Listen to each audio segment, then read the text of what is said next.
let me see, the Fly Nubian Queen channel has it up there as well. And maybe I'm trying to think about ways that you can go find it. If you go look up Pillow Talk with Dr. Boyce and Dr. Alicia on YouTube or Spotify, you'll find it there.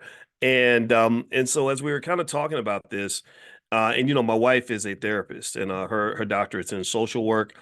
And so love money, politics, intelligent black people, things like that. And try to think about it, as two scholars might. So we literally lay against our pillows and kind of talk things through.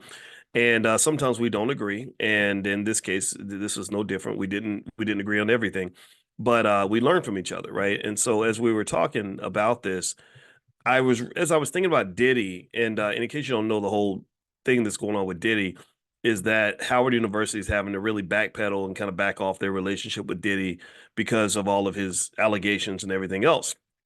And and this led me to really think about the nature of college and education and educated black people versus intelligent black people, or educated black people versus black people that have knowledge, and just sort of knowing the difference between education, knowledge, and wisdom. Those are three different things, right? Education is something that you can get. You go give a university $200,000, they'll give you an education, which is basically a piece of paper that gives you. It's like your working papers. It gives you this piece of paper you can use that will allow you to go into a specific economic system and get a chance to go and work for one of the companies within that system. It's not going to get you enough money typically to build wealth or get ahead or go build a community.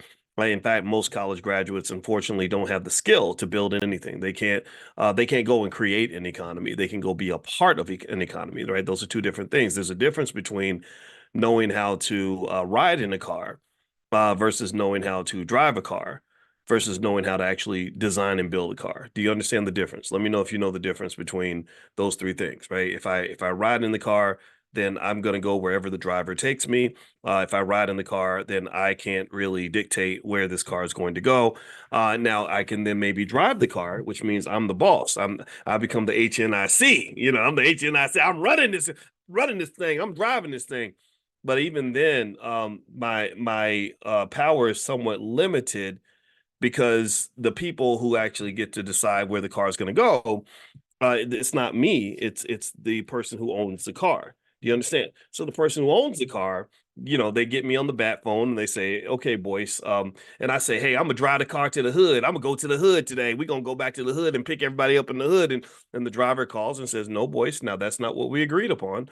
I made you the HNIC because I need you to drive the Negroes to Beverly Hills. You have a bus route, and you're the boss, but don't act like you really running things up in here. You ain't running things. You're just doing the work. You understand? Like you're just implementing the bigger strategy that I decided to apply myself because this is my car. I own this thing, right? So there's the people that ride in the car, there's people that drive the car, and then maybe there are the people who own the car. And then you go even further, there are people who know how to build a car.